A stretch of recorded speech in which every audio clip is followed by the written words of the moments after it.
Hello friends, welcome to খেল দুনিয়া। Intercontinental কাপের প্রথম ম্যাচে মরিশাসের বিরুদ্ধে গোলশূন্য ড্র ভারতের। তো আজকের ম্যাচটা যেখানে অনুষ্ঠিত হয়েছিল সেই হায়দ্রাবাদে যে মাঠে খেলা হচ্ছিল সেই মাঠটা একেবারেই খেলার অযোগ্য ছিল এবং বিভিন্ন জায়গায় কিন্তু ঘাসও ছিল না। তো এরকম একটা মাঠে এরকম একটা টুর্নামেন্ট কী করে আয়োজন করতে পারে এআইএফএফ, সেটাই কিন্তু ভাবার বিষয়।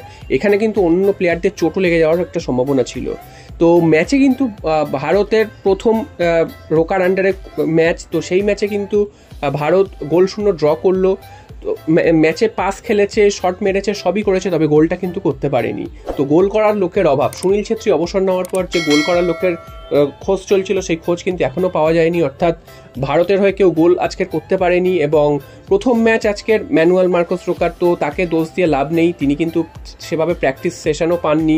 যদিও টিমটা মরিশাস ছিল, মরিশাস কিন্তু 176 নম্বর র্যাঙ্কের দেশ, তো সেখানে তাদেরকে হারানোটাই ভারতের লক্ষ্য ছিল, তবে সেটা কিন্তু তারা পারেনি। জঘন্য একটা ফুটবল খেলেছে, পাস খেলেছে, ব্যাক পাস করেছে, স্কোয়ার পাস করেছে, তবে গোলের শট মারার ক্ষেত্রে কিন্তু ভারত কিছুই করতে পারেনি। উল্টো দিকে মরিশাসও যে খুব একটা আক্রমণ করেছে তেমনটা নয়, মাঝে মাঝে দু একটা বিক্ষিপ্ত আক্রমণ করেছে। এছাড়া মরিশাসেরও বলার মতন তেমন কিছু ছিল না।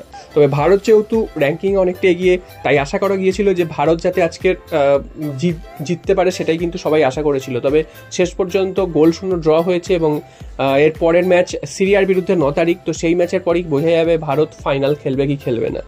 এরপর চলে আসি মোহনবাগানের ট্রান্সফার আপডেটের খবরে।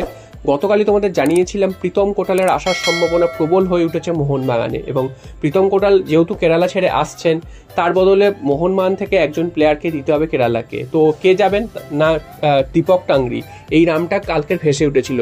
তবে আজকের সন্ধ্যেবেলা এসে পুরো টুইস্টটাই কিন্তু আলাদা হয়ে গেছে, কারণ আজকের একটা ছবি বেরিয়ে এসছে, সেটা দীপক টাংরির প্রোফাইল থেকেই। সেখানে দেখা যাচ্ছে যে মোহনবাগানের যে আপকামিং আইএসএল আসছে তার জন্য যে ফটো সেশন, সেই ফটো সেশনে দীপক টাংরিকে দেখা যাচ্ছে, তিনি কিন্তু ফটো সেশনে অংশগ্রহণ করেছেন।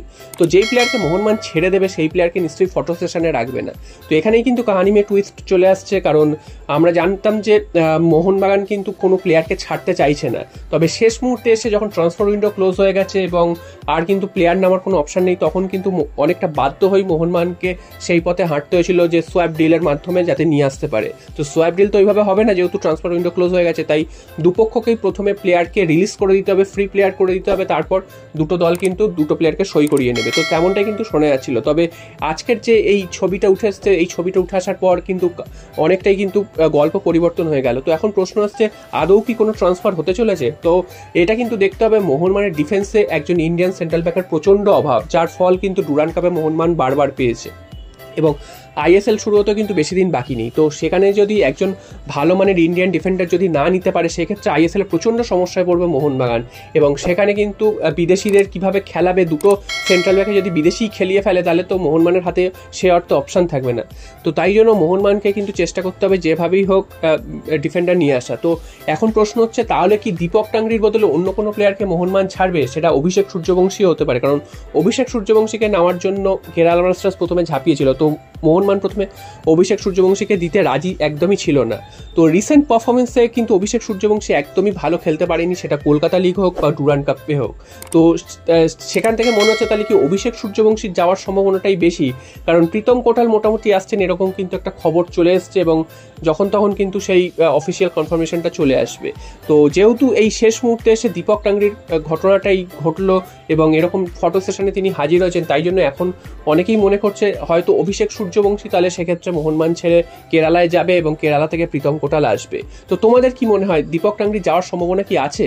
তো তোমরা অবশ্যই কমেন্ট করে জানিও। আর দীপক টাংরি এমন একজন প্লেয়ার, তিনি যে রোলটা প্লে করেন সেই রোলটাই কিন্তু যথেষ্ট এফেক্টিভ রোল প্লে করেন, কারণ ডিফেন্সিভ ব্লকার হিসেবে তিনি খেলেন, এবং যেসব ম্যাচে প্রচণ্ড ডিফেন্সের উপর চাপ পড়ে সেখানে কিন্তু ডিফেন্সের ওপরে থেকে তিনি অনেকটা রক্ষা করে ডিফেন্সকে। তো সেরকম একজন প্লেয়ারকে যদি ছেড়ে দেয় মোহনবাগান, তাহলে সেই পজিশনেও একজন ভালো প্লেয়ারকে হারাবে। আর দীপক টাংরি কিন্তু যেহেতু জাতীয় দলের প্লেয়ার, তো তিনিও কিন্তু যথেষ্ট গুরুত্বপূর্ণ প্লেয়ার মোহনবাগানেরও।